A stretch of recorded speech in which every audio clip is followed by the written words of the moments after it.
Magandang araw po sa bawat isa. Magandang umaga po sa mga narito sa ating site. Ngayon po ay may bago po tayong serye, month na ng October. Ayan. Sino po sa inyo na nung nag-college ay naranasan nyo ang may Spanish subject? Spanish subject? Hindi nyo inabutan? Wala akong kaedad. Ay, muchas gracias. Meron pa akong nakausap na foreigner. Sabi niya, sa English, napakarami raw mga Spanish words dito sa Pilipinas. Pero sagtataka siya, bakit walang nagsasalita ng Espanyol? Kasi marunong sa mag-Espanyol. Niya siguro alam na ang kasaysayan po natin ay 400 taon po. 400 ba? 350. Ha? 330. Tayo po ay kinolonize ng mga Espanyol. Mga Chabacano, meron ba dito? Chabacano? Ayan, marunong mag-Espanyol ang mga iyan. So ito po ang ating tema ngayong buwan na ito. Ito ay tungkol sa pagpapasalamat. Sabi nga po ng isang preacher, yung magic words. Kapag marunong ka ng magic words, 3 yun eh. Thank you, I'm sorry, excuse me. Ayan. Kapag marunong ka ng mga magic words na yun, ayos ka na raw. Okay? So, ang ating pong teksto ay matatagpuan po sa, ayan, ang pag-aaralan po natin ay tungkol sa yung 10 ketongin, the 10 lepers. Okay? Sa Luke chapter 17, verses 11 to 19, tayo pong lahat ay tumayo. Ayan, bilang paggalang salita ng Panginoon at atin pong basahin. Pwede ba tayong magsalitan? Ako muna, tapos kayo yung 12, okay? Now, on his way to Jerusalem, Jesus traveled along the border between Samaria and Galilee.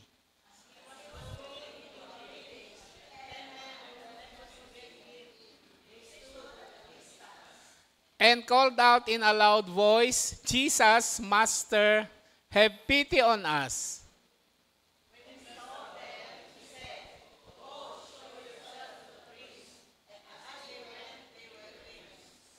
One of them, when he saw he was healed, came back, praising God in a loud voice.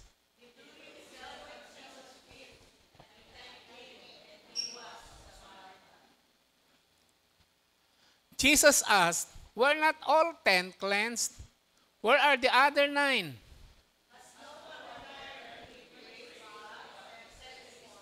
Sabay-sabay po tayo sa 19. Then he said to him, rise and go. Your faith has made you well. Panginoon, maraming salamat po sa araw na ito. Dalangin namin na mga salita mo ay maipahayag ng may kapangyarihan. Gamitin mo ang iyong abang lingkod, hugasan sa lahat ng karumihan at naway maging karapat-dapat sa pagbabahagi ng mga salita mo. Kayo po ang siyang manguna, Panginoon.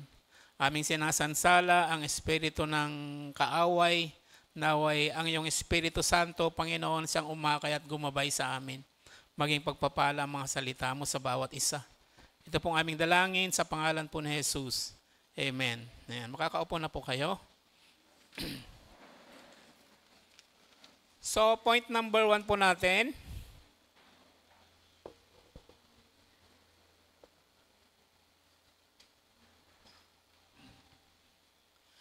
Jesus went to Jerusalem. Ito po ang misyon po ng Panginoon at haharapin po niya ang kanyang misyon sapagkat sa Jerusalem, siya po ay makakaranas ng mga hindi kanais-nais. So Jesus went to Jerusalem. Jerusalem symbolized the death, resurrection, and ascension of our Lord. So it was in Jerusalem that He secured the salvation of mankind. Siya po ay ipinako sa krus. Yan. Siya po ay namatay, subalit siya po ay muling nabuhay. At ito po ang kanyang misyon. Sa kanyang paglalakbay, siya po ay Ayan, nasa Luke chapter, balikan nga natin, Luke chapter 17. Now on his way to Jerusalem, Jesus traveled along the border between Samaria and Galilee. Okay. So, point number 2 natin. Okay. The lesson on need, the 10 lepers were healed. So may pangangailangan, may 10 ketongin. Alam niyo po yung leprosy, the most feared disease of the day. Kasi nung panahon na yon, hindi pa po nadidiscover ang kagalingan o medicine sa sakit na ito. Ayan, leprosy. Ayan. Sa paningin nila, kapag may leprous ka, ikaw ay may mabigat na kasalanan. Ayun ho ang tingin ng marami. Ayan. So, alam niyo po, minsan ako ay pumasok sa isang Christian bookstore. Meron akong nakitang controversial at ako ay naintriga kasi yung title ng libro, Rejoicing in Pain.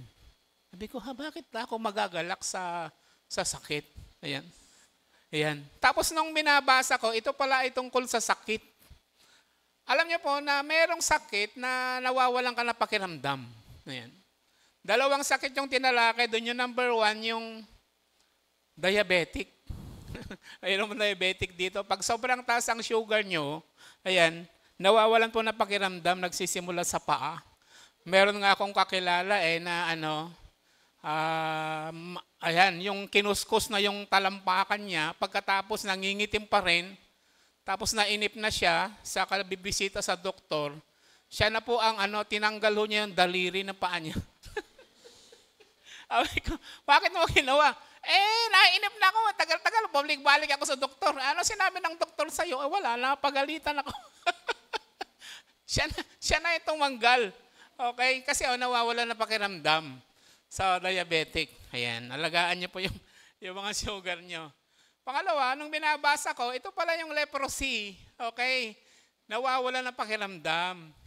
Kaya pala kahit ginangat-ngat na ng daga yung bahagi ng katawan mo, daliri mo, di kaya tenga mo, di kaya ilong mo, hindi mo nararamdaman. Okay? Yan ang takip po na leprosy. Okay? So katulad nga sinabi ko noon, wala pa pong naiimbento na gamot dito. Okay? So, sa Leviticus chapter 13, verse 45, alam nyo, aklat mo ng Levitico ay aklat ng mga panuntunan. Okay. Sa Leviticus chapter 13, verse 45, kapag meron ka raw sakit na ganito ang mangyayari sa'yo. Ang may ketong ay dapat magsuot ng sirang damit, hindi magsusuklay. Ayan. Tatakpan ang kanyang nguso at laging isisigaw ng marumi, marumi. O, ikaw yung magsisigaw nun. Okay, unclean, unclean. Ayan. Hanggang may sugat sa ituturing na marumi at sa labas ng kampamento, mamamahay na mag-isa. Okay? Imagine the pain. Okay? Physically and emotionally. Ayan. So, yun ho yung pain. So, unclean, unclean. Hindi ka pwedeng lumapit sa tao, laging may distance, 6 feet at least. Hindi ka pwedeng lumapit kasi nakakahawa po. Ayan. Hindi ka magsusuklay, di ba? Magsusuot ka ng sirang damit na itim. Di ba? Ako naman. Ayan. Okay. Tapos nakatalukbong yung bibig mo. Tapos sinisigaw mo yung unclean, unclean. Okay, bakit? Para mga tao ay ma-warn at hindi sila lalapit sa'yo. Okay? So, siya po ay living dead. Namumuhay, buhay pero mistulang patay na. Ayan. Ayan. He is banished, he is outcast and totally ostracized. Ayan. Siya ay nilalayuan, siya ay pinandidirihan ng lipunan. Ayan. So, wala kang lugar sa earth, pati heavenly. Yun ang pananaw po nila, earthly and heavenly. Ayan, you are banished. His dwelling is outside the city gate. Pero pwede kayong magsama-sama. Kaya nga 10 ketungin, sila po ay nagsama-sama. Pwede kayong magsama-sama. Okay? Yan. So, he was thought to be polluted, incurable. Incurable. Pero nung nabuhay po ang Panginoon, di ba? Actually sa Old Testament, naalala nyo si Naaman. Ayan, si Naaman. Pinagaling ni Elisha. Di ba? Sabi ni Elisha, maglublob ka sa Jordan. Nagalit siya. Sabi niya, bakit ang dumi-dumi ng ilog na yan? Diyan mo paglulublob. Sabi ng servant, kung meron mang ipapagawa na mabigat ay susunduin nyo, bakit? Yung sinabi lang na maglublob kayo ng ilang beses, hindi nyo magawa. Sabi niya, oo nga no. Kaya naglublob siya kung ilang beses, tapos gumaling. Ayan, 7 beses, gumaling. Ayun so si Naaman, Syrian, isa po ay hentil, isang Syrian commander. Ayan. So, by the power of God, only, ayan, saka lang napapagaling ang isang leprous. So let us imagine the anguish, di ba? Yung sakit. Sakit sa katawan, sakit sa isip, emotionally, di ba? Socially, biro mo kahit asawa mo, kahit anak mo, hindi mo malapitan. Siguro ang gagawin nila, magdadala lang sila ng pagkain sa isang lugar, pagkatapos aalis na. Magdadala ng bisan mo na butas-butas na maitim, pagkatapos aalis na. Ayan. Okay? Alam niyo po, yung sakit na ito, hindi lamang kasi pati yung amoy, lalo siguro 10 sila nagsama-sama, di ba? Yung amoy ng rotting flesh, di ba? Masangsang yung amoy. Okay, kaya pinandidirihan at nilalayuhan po ng maraming tao. So imagine the anguish and the heartbreak. Ayan. Emotional and mental pain they are suffering. Okay? Ayan. Marahil nung nabuhay ang Panginoon, meron kasing isang leprous na pinagaling ng Panginoon na brinake yung protocol.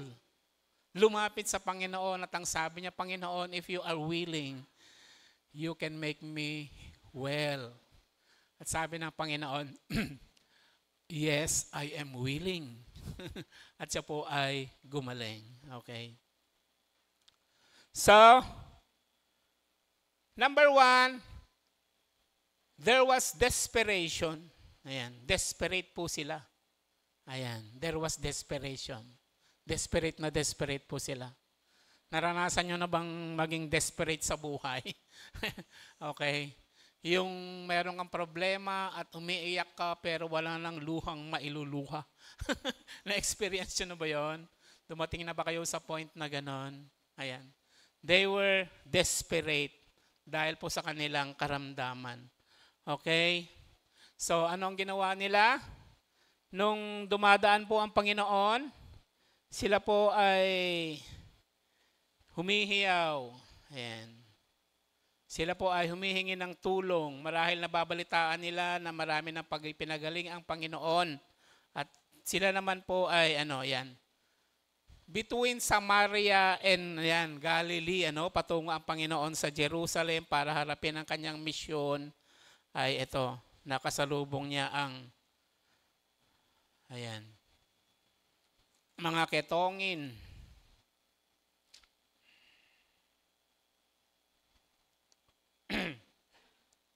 As he was going into a village, 10 men who had leprosy met him.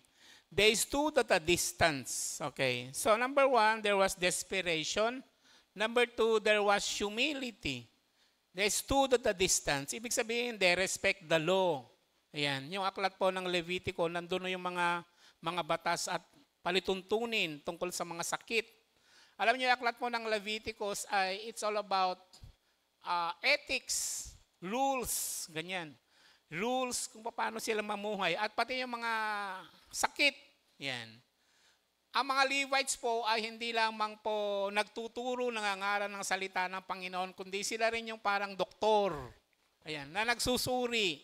Sabihin nila ay merong sakit na nakakahawa. So you fall under this category. So kailangan mong gawin ito at lumayo. Huwag kang makihalubilo sa lipunan. Ayan. Tapos, pag magaling na, yun sila rin ang nagsusuri at magsasabing, oh, magaling ka na. Ayan. Nandun lahat sa Leviticus po yung guidelines. Kasi nadidistinguish nila dahil ang galing ngayong aklat, ang galing ngayong Bible, no? Pati yung sakit nakadetalye. Yung color ng sugat, alam nila kung malala, alam nila kung pagaling na. Nandun po sa Leviticus. Okay? Ayan.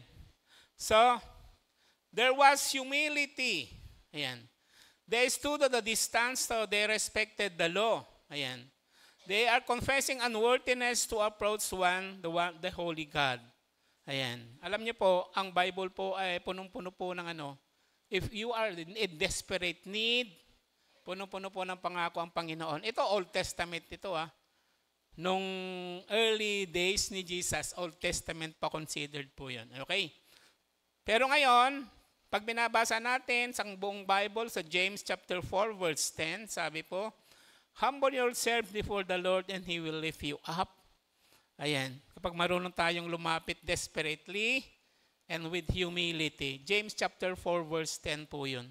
Sa Psalm 34, verse 18, ganito naman ang sinabi, the Lord is close to the brokenhearted and saves those who are crushed in spirit.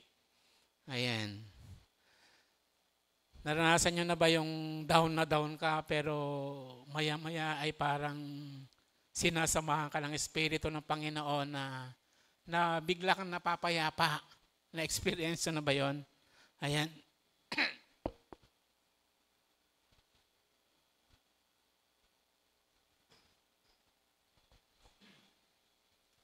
Ganito ang ginawa po nila. So number 1, letter A, there was desperation. Number 2, there was humility. Letter number 3, there was a cry for mercy. Ayan.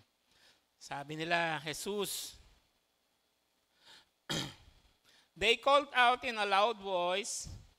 Sabi nila, Jesus, Master, have pity on us. Yan, tawag nila Master. Actually, ang ibang translation ng Master ay Rabbi, Teacher. Kung instruction ang pag-uusapan. Pero dito, ang ginamit daw ay epistata. Ang ibig sabihin, the chief, the commander, the overseer, or the one who has power to meet needs. So the one who has power to meet needs and they need healing. They need cleansing. Okay? Ayan. Hindi instruction but healing. Ayan. The healing on cleansing of their physical bodies and spiritual sin. Sabi ko kanina, di ba? Ang leprosy ay, ibig sabihin ay meron kang mabigat na kasalanan na kailangan patawarin ng Diyos. Ayan, yun ang kanilang pananaw. Okay. Yan. So the Jews connects leprosy with sin. Okay. Jesus would give cleansing and forgiveness of sins. So, ang Panginoon, ang Diyos. So, siya ang kanilang nilalapitan. Ayan. Sabi po sa Psalm 34 verse 6, this poor man called and the Lord heard him. He saved him out of all his troubles. Ayan. Sabi rin sa Psalm 103 verse 8, ayan. Ito mga pangako ng Panginoon. The Lord is compassionate and gracious, is slow to anger and abounding in love. Ayan, okay? Sabi rin sa Isaiah 55 verse 7, let the wicked forsake his way and the evil man his thoughts. Let him turn to the Lord and He will have mercy on him, and to our God, for He will freely pardon. Ayan. So, there was desperation, there was humility, there was a cry for help. And number 4, there was perseverance. Ayan. Bakit po perseverance? Marahil, nung una, hindi muna sila pinapansin ng Panginoon. Ayan. Jesus did not notice them immediately. Maybe He ignored their cry in order to test them. Ayan. Kung minsan ganun ang Panginoon sa atin, Sometimes God does not answer our prayers immediately. Ayan. Bakit hindi ka agad-agad? Kasi kailangan pa nating mas magmanalangin, mas malalim. Okay? Sometimes God does not answer our prayers immediately. We need to learn to trust Him more or build up a greater sense of need and desperation. Ayan. Ayan. Alam niyo po, sabi ko nga palagi, wala pa ako nabasa sa Bible na lumapit sa Diyos. na inisnab. Seemingly, tinetest ka lang niya. Pero kapag makita niya yung perseverance mo, ay binibigay naman ng Panginoon ng kahilingan. Naalala niyo yung Syrophoenician women na humihingi ng tulong. At ang sabi ng Panginoon ay, hindi ibinibigay ang pagkain sa mga aso. Pero ang sagot ng babae, kahit po mga mumo na nalalaglag sa mesa ng amo, ay kinakain ng aso. O, di ba? Kasi ang tawag ng mga Jews sa mga Gentile, dogs, aso. O, take note mula sa bibig ng Panginoon. Mula sa bibig ng Panginoon yon. Kaya nung sinabi ng babae yon ay namangha ang Panginoon. Kaya sabi niya, okay, your request is granted. Okay, kahit mumo. So, ayan. At alam nyo, napaka-compassionate po ang Panginoon. Naalala nyo ba nung meron din siyang nakasalubong na ililibing, na ang isang widow ay ililibing ang kanyang anak. Nung panahon na yon, pag widow ka, di ba lagi kong sinasabi, dalawa lang pwede mangyari sa'yo. Maging pauper, mamamalimos ka para mamuhay, or you become a prostitute para mamuhay ka. O di ba? Namatay yung kaisa-isa niyang anak, di wala na siyang aasahan. Nung nasalubong ang Panginoon, nahabag ang Panginoon. Binuhay yung patay. Di ba? So God is merciful. Ayan. Amen. So merong perseverance. Alam nyo, minsan kailangan po natin to matutunan, yung salitang perseverance. Di ba? Yung the parable of the persistent widow na humihingi ng hustisya sa isang corrupt na judge. Di ba? Ang sabi ng Panginoon ang sabi ng judge araw-araw kasing kinukulit. Di ba sabi ko kapag widow, nung panahon na yon wala ka lang asahan. Widow na nga siya, yung kalaban niya siguro ma-impluwensya pa, mayaman pa, tapos corrupt pa yung judge, nababayaran. Ang ginamit niya, perseverance, persistency, kinulit ng kinulit. Pastor, okay ba ang Diyos na kulit-kulitin? Okay ba ang Diyos na ating kinukulit? Kapag ang ating pinapanalangin ay legitimate, gusto po ng Diyos na siya ay kukulitin po natin. Ayan. Amen po. Okay pala yon. Hindi siya nakukulitan. Oy, ang kulit-kulit. Hindi po. Gusto ng Panginoon na tayo maging persistent po. Ayan. Nagpe-persevere. Okay? Ayan. Forcing us to seek and knock. Ayan. Forcing us to stay on our knees and persevere in prayer day after day. Ayan. Gusto ng Panginoon yung meron tayong pagpapakumbaba na lumalapit na nagpe-persevere sa Kanya kahit araw-araw. Ayan. Bakit? Deep, concentrated prayer provides some of the sweetest communion and fellowship ever experienced. Hello. Na-experience na ba yan? Yung ikaw ay, ulitin ko, deep, concentrated prayer provides some of the sweetest communion and fellowship ever experienced. Yun na yung sweet fellowship with God kapag ikaw ay marubdob. Marubdob na nananalangin, marubdob ang pangangailangan. Yung wala ka ng matutunguhan, di ba? Yung nasa loob ka ng kahon na lahat ng sides sarado. Yung pag may problema ka, wala ka ng maisip na solusyon. Hello? Kahit si Bombay, walang magawa. Pero pag tumiing ka sa taas, yung taas bukas. Amen? Ayan, gusto po ng Panginoon, minsan inilalagay tayo ng ganoong kalagayan. Ayan, para po makita natin, kapag kahit sa kahon, lahat ng sides ay sarado, yung itaas, bukas. Amen ba? Kaya kung minsan ang Panginoon ay inihihiga ka sa banig ng karamdaman, yung hindi ka na halos makakilos para, nakatingala ka pala. Meron palang solusyon. Amen? Ayan. Meron po solusyon, kapatid. Lahat ng pagsubok ay merong solusyon. Kahit pusali, sabi nga may katapat na langit. Amen ba? Kahit pusali na marumi, merong katapat na langit. Tatandaan po natin yon. Ayan. Ayan.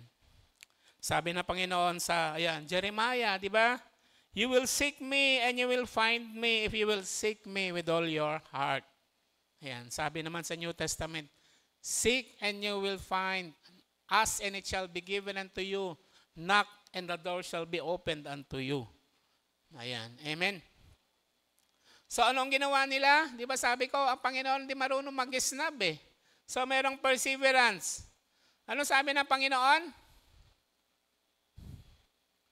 Sabi ng Panginoon, ayan, merong sagot sa kanilang hinihiling. 14. When he saw them, he said, go, show yourselves to the priest. Show yourselves to the priest.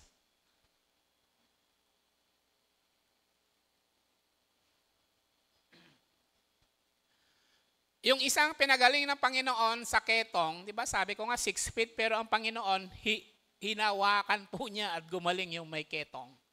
Ayan, hindi siya nandidiri. Ayan. Bakit hindi niya ginawa na pinalapit yung 10 at hinawakan isa-isa? Ang Panginoon ay iba't ibang kapamaraanan. Ayan. Sabi niya, show, go, show yourself to the priest, and as they went, they were cleansed. There was believing and obeying. Ayan. So Jesus did not heal the lepers immediately. Merong instruction. So, merong instruction. Alam ba nila na kapag sumunod sila ay gagaling sila? Pag sumunod sila? Pero alam nila na si Jesus pag nagsasalita, ang sinasabi niya makapangyarihan, di ba? Ayan. Nalaman na nila, nabalitaan na nila. So, sumunod po sila. Ayan. Sa temple po, kung nasaan ang priest, ang mga hentil ay bawal pumasok. So, siyam, 9 yung Jews, isa ay Samaritan. Okay? So, yung Samaritan, ano yun? Bawal pumasok. So, go show yourself to the priest. Siguro, may priest din ako. May priest kayo, may priest din ako. Okay. Siguro, hiwa-hiwalay sila. But as they went, they were cleansed. Gumaling. Di ba? Gumaling. Ayan. So, there was believing and obeying. Believing and obeying. Ayan. They were to obey the law. Ayan. So, they were cleansed as they went. Ayan. Alam niyo may instance din saan may hentil na opisyal na may sakit yung anak at lumapit kay Jesus. Sabi niya, Panginoon, puntahan niyo ngayong anak ko sa bahay kasi mamamatay na. Ayan. Sabi ng Panginoon, Jesus replied, go, you may go, your son will live. Dahil sinabi ng Panginoon yon, hindi niya kailangan pumunta sa ang Panginoon, umalis na siya. At siya po ay naniwala. Tapos habang siya ay malapit na sa bahay nila, dumating yung mga kasama niya at sinabing, magaling na yung anak mo. At tinanong niya kung ano oras. Ano oras gumaling? Nung ganito. Nalaman niya, nung oras na sinabi ng Panginoon na you may go, your son will live, doon gumaling. Ayan. Okay? Ayan. So, nagpunta yung siyam sa pari. Pagkatapos sumiwala yung isa, siguro meron siyang hiwalay na pari. Ayan. Kaya lang habang sila ay naglalakbay, gumaling. Di ba? Siguro yung tenga mo na napigtas, biglang nagkaroon. Yung ilong mo na nawala, biglang, yung balat mo na, ayan, biglang umayos. Tapos sinek nila, ay lahat sila umayos. Ayan, okay. Ayan. Kaya lang, ito po yung maganda. Ayan. Yung, bakit kaya isa lang ang bumalik?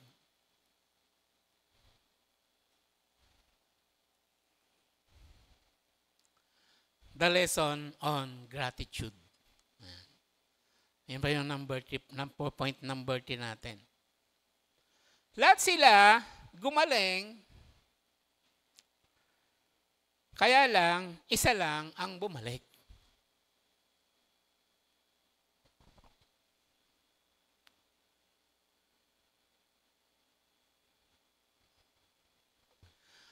At ang sabi ng Panginoon, hindi ba 10 yung gumaling?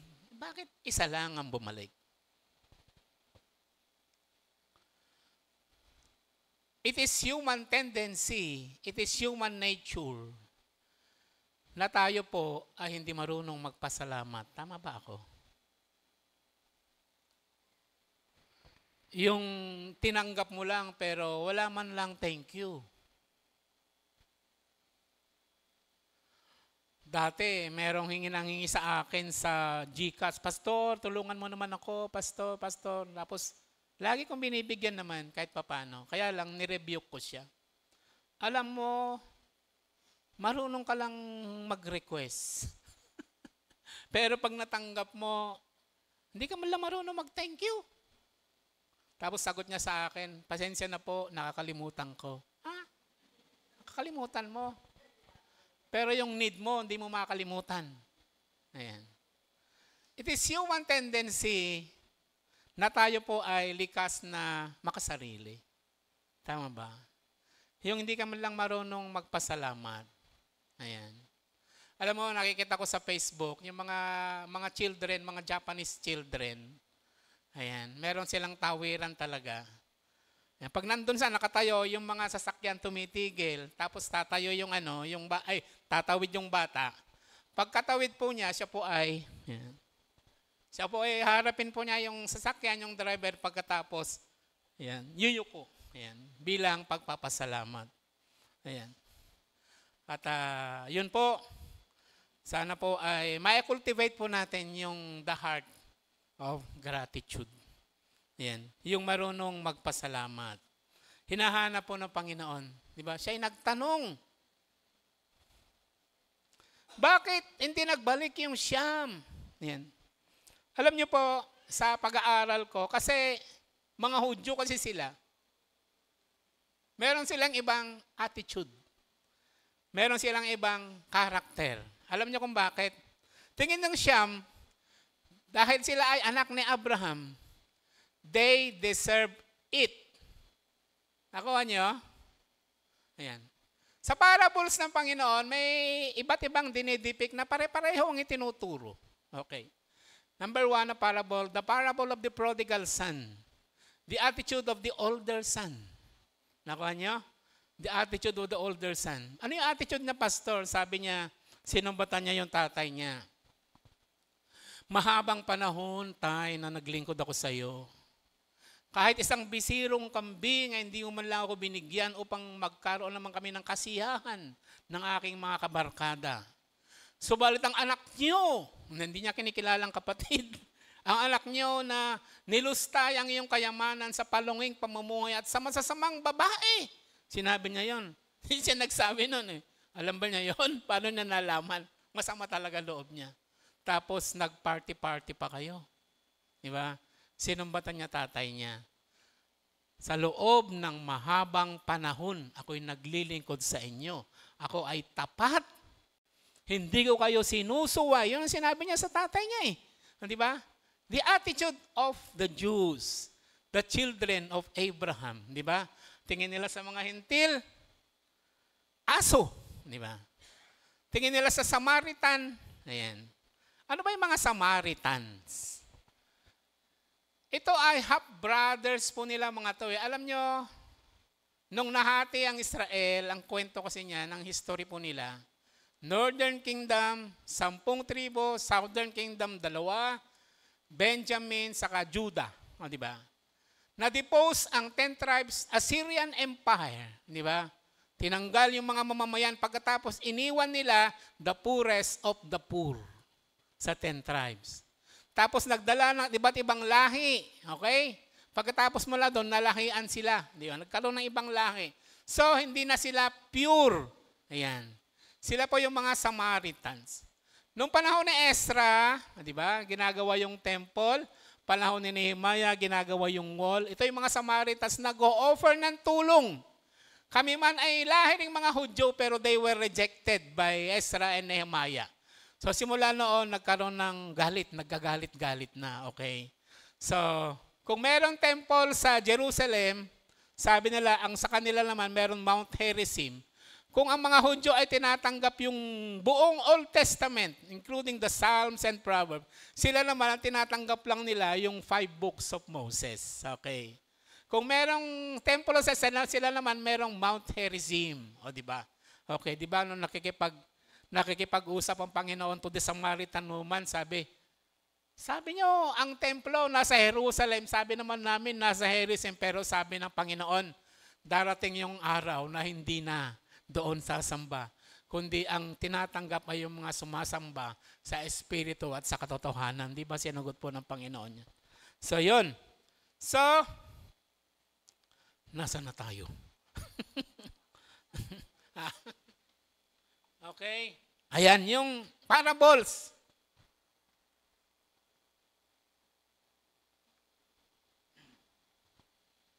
The Jews are proud because of their heritage. The parable of the older son. Ayan, the attitude, the parable of the prodigal son, the attitude of the older son. Isa pang parable na nagdedepict ng kanilang attitude. The parable of the workers in the vineyard. Naalala niyo yun? May nagsimula ng alas 6, nagsimula ng alas 9, nagsimula ng alas 12, nagsimula ng alas 3, nagsimula ng alas 5. Pero ang sahod po nila, pantay-pantay. Isang denaryo. Tapos yung mga, kahit siguro kayo. Hello? Pero mo nagsimula ka ng alas 6, 12 hours, 6 to 6. Tapos isang denaryo. Ano ibig sabihin nun? Di ba nagreklamo sila? Pinagtiisan namin yung maghapong sikat ng araw.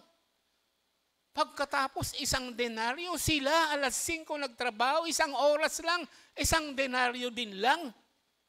Ano yun? Di ba? May placard sila, sabi, unpaid labor practice. Di ba? Nakalagay sa placard nila, nag-demonstrate ka agad sila, di ba? Ano sabi nung may-ari? Kaibigan, sabi niya,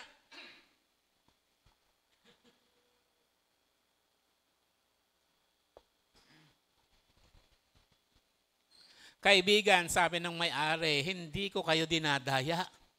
Hindi ba nagkasundo tayo? Di ba dahil kasundo sila eh. Kung magkano ang sahod nyo, isang denaryo. Alam nyo ibig sabihin ng parable na yon? Sila na mga Jews, panahon pa ni Abraham, panahon pa ni Moises, sila yung binigyan ng pangako ng Panginoon sa kanila nang galing ang lahi ng Israel.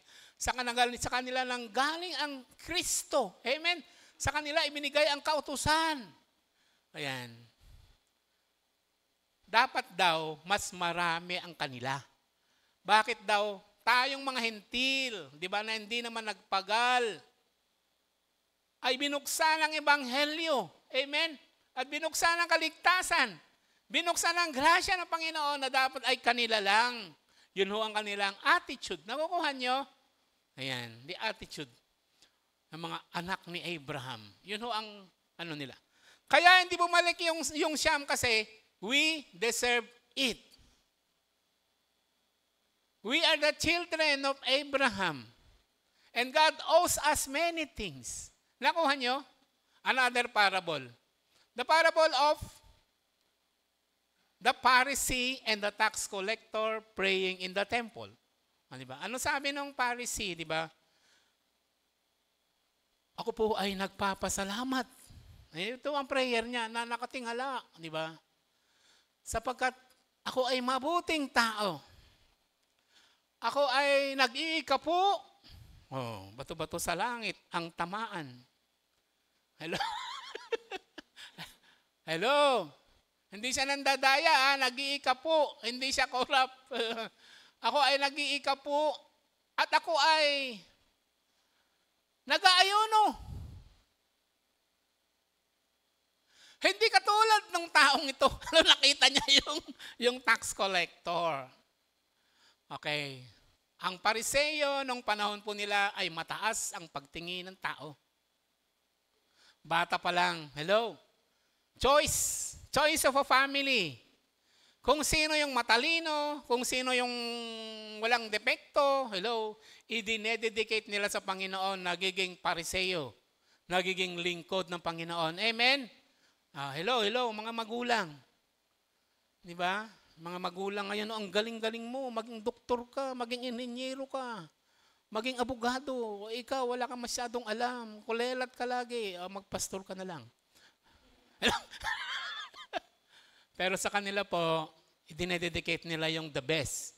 Bata pa lang. At napakaraming memorize. Hello?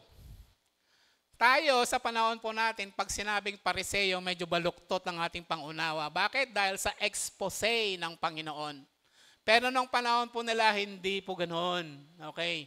Ginagalang po. Ayan. Malayo pa lang, di ba? Ginagalang, di ba? Pagdating sa mga piging, di ba? Ang laging nangunguna yung mga pariseo. Ayan, parang si Padre Damaso. Naalala niyo ba yun, si Padre Damaso? Ayan, ganun po ang kanilang pagtingin. At maraming nangangarap na maging ganun din. Nakukuha niyo? Sabi niya, ako ay nagpapasalamat dahil hindi ako masamang tao. Ako ay nag-iikapu, ako ay nag-aayuno, ako ay tapat sa iyo, Panginoon. Hindi katulad ng taong ito.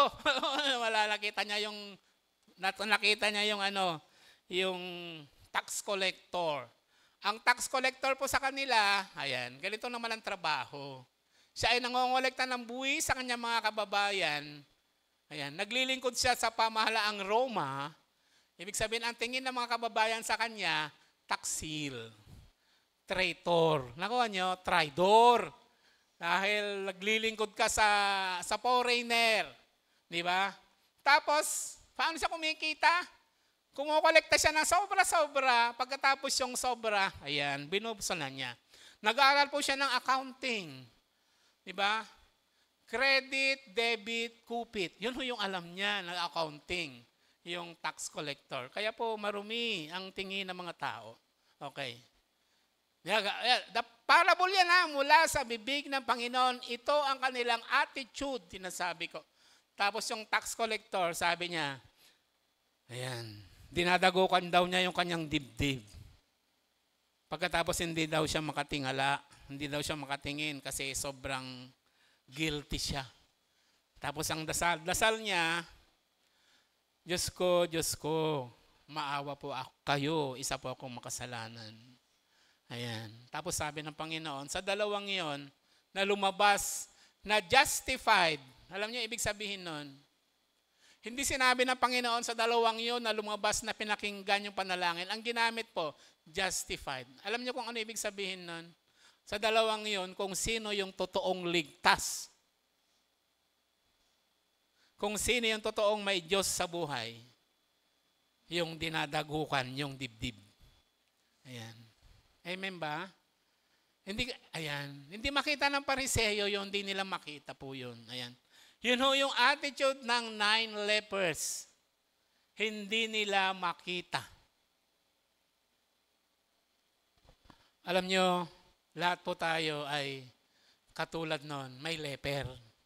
Yung leper is equivalent to sin, pagiging makasalanan. Ayan. Dapat po, pinagaling na tayo ng Panginoon. Amen ba? Nakilala na natin ang Panginoon bilang Panginoon at sariling tagapagligtas. Dalawa po yun. Lord and Savior. Gusto natin, Savior lang. Pero ang Lord, sarili pa natin. Sarili pa rin natin. Hello? Hello, ano ibig sabihin, Pastor? Ayan. Marami o tumatawag sa Panginoon. Hindi o Panginoon. Pahingi noon. Ayan. Penge noon. Ayan. Nung young Christian po ako, may nagdi-disciple sa akin. Kapag tayo ay lulapit sa Panginoon, alam niyo yung acronym na ACTS. ACTS.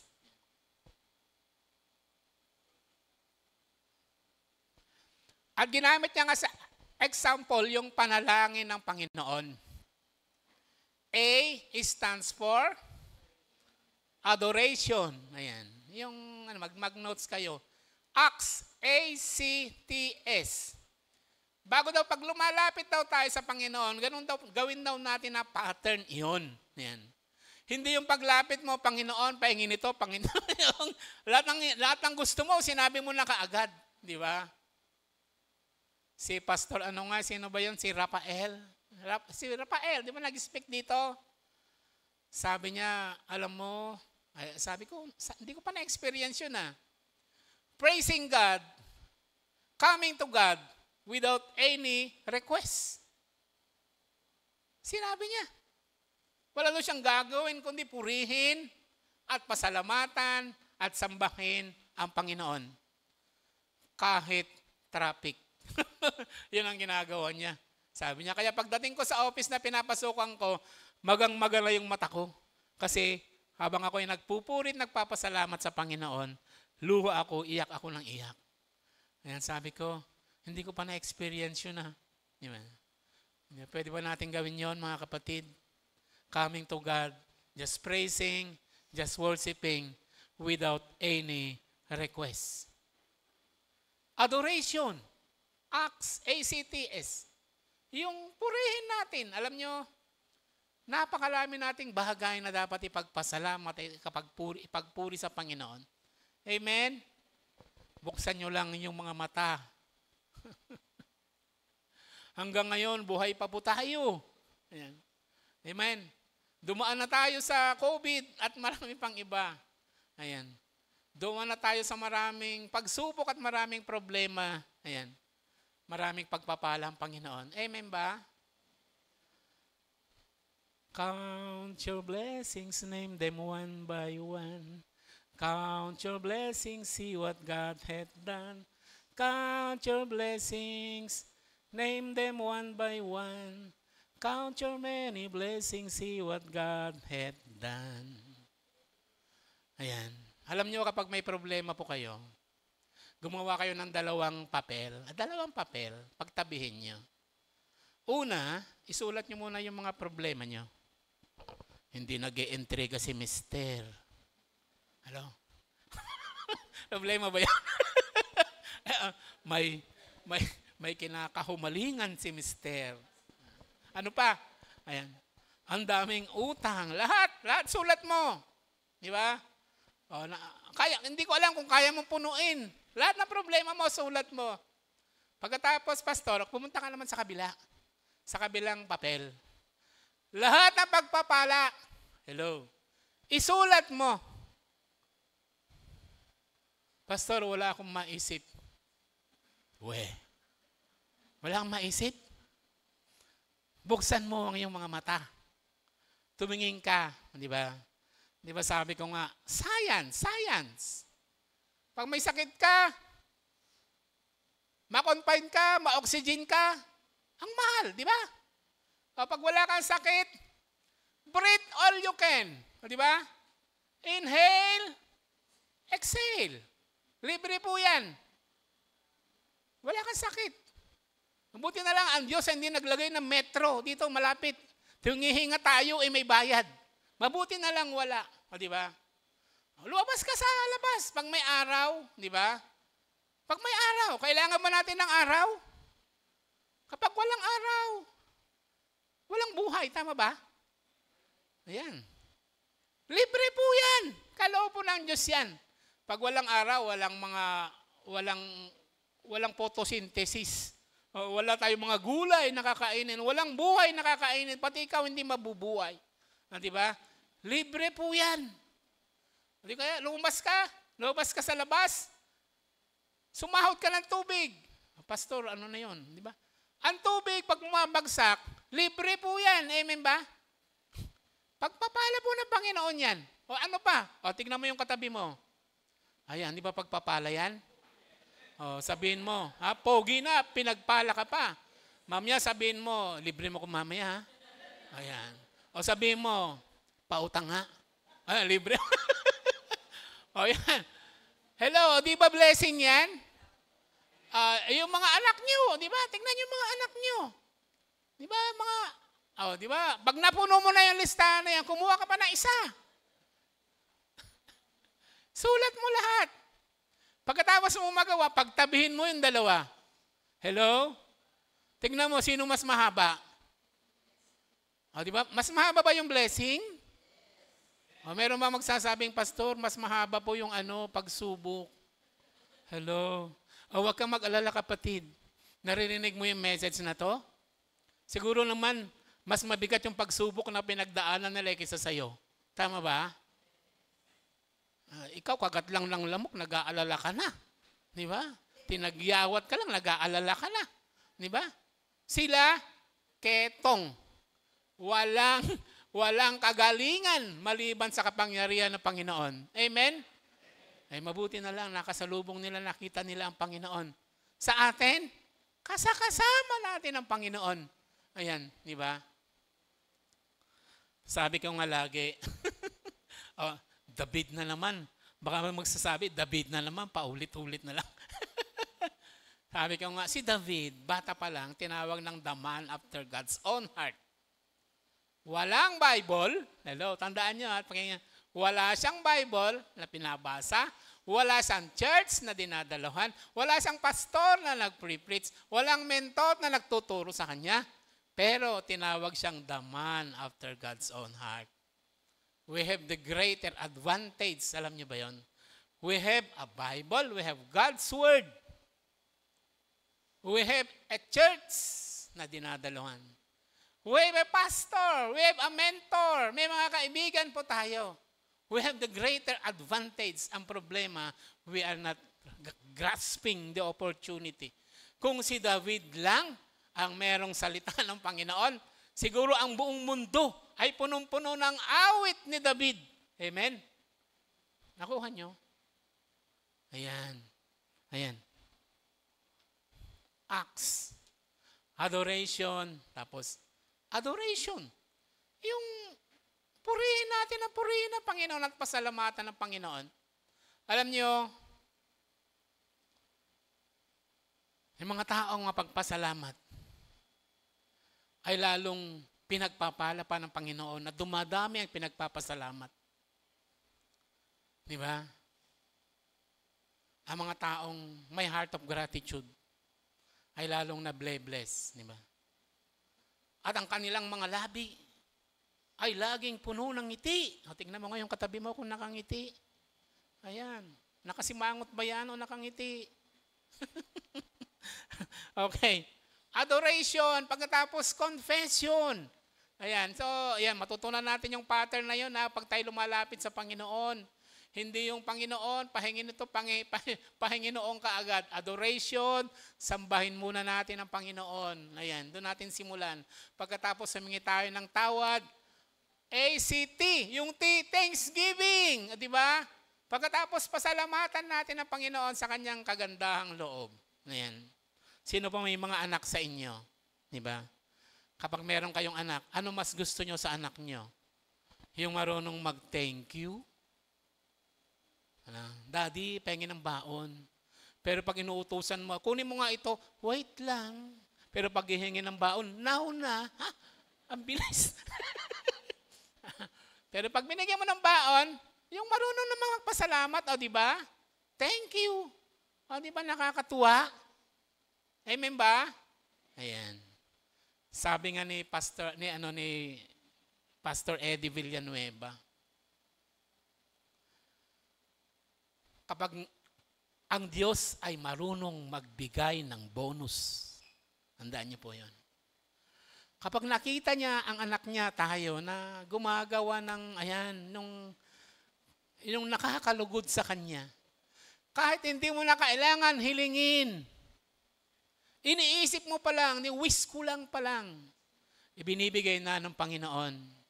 Kasi ang Diyos marunong magbigay ng bonus. Ayan. Ang Diyos ay hindi sadista. Ang Diyos nais niya na tayo'y magalak. Nais niya na tayo'y nakangiti. Di ba? Ako ay naparito upang magkaloob ng buhay. Isang buhay na ganap at kasiyasiya. Amen? Yun ang kalooban ng Panginoon. ACT, Thanksgiving, S. Pagkatapos, saka pa lang yung request. Yung S stands for supplications. Yan. Yung mga nais mo. Yan. Ask and it shall be given unto you. O di ba? Okay lang sa Panginoon, di ba? Na tayo ay humingi. Ayan. Kasi yun naman ang gusto niya. Ayan. Pagkatapos, kapag tinugon na tayo ng Panginoon sa mga hinihingi natin, magpasalamat po tayo. Amen? Most did not give thanks. Ayan. They did not return. Ayan.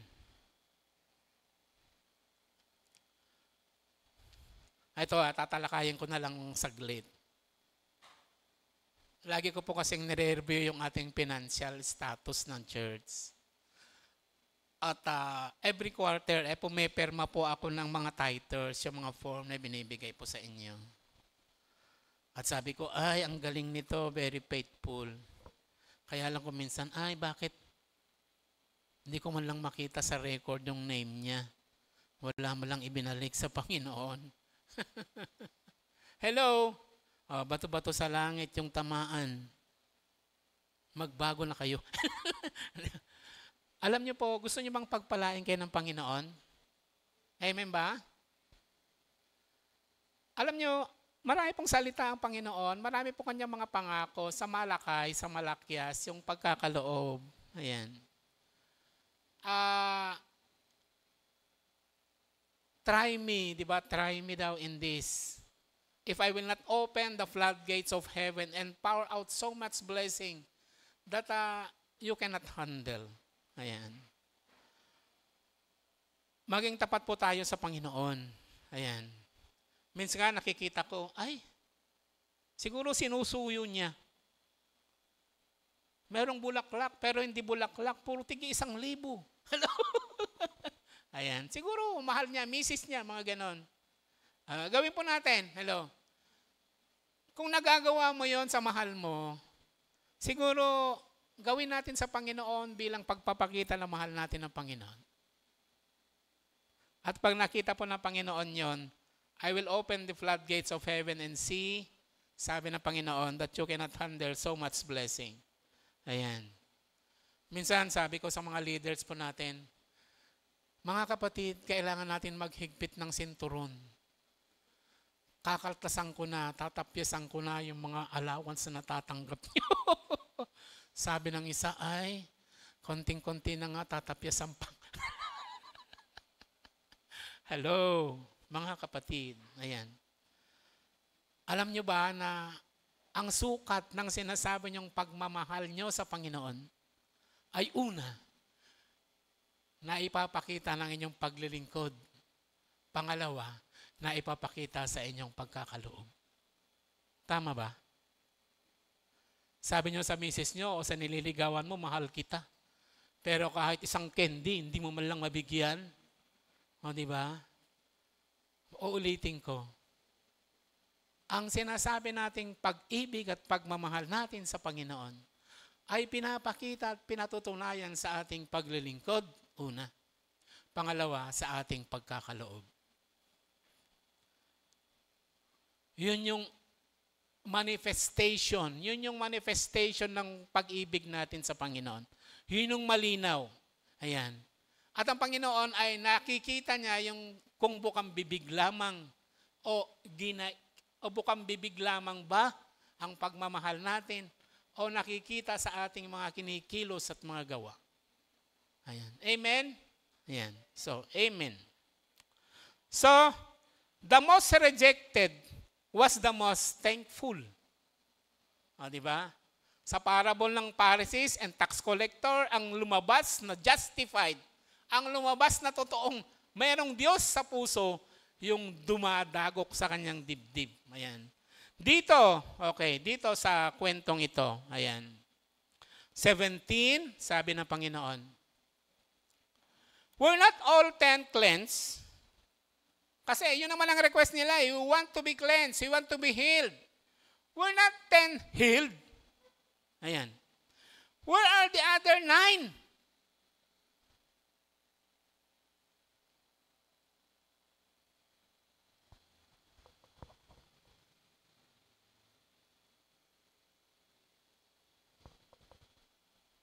Nasaan ang siyam? So, naghahanap ang Panginoon. Ayan. Was no one found to return and give praise to God except this foreigner? Yung banyaga pa.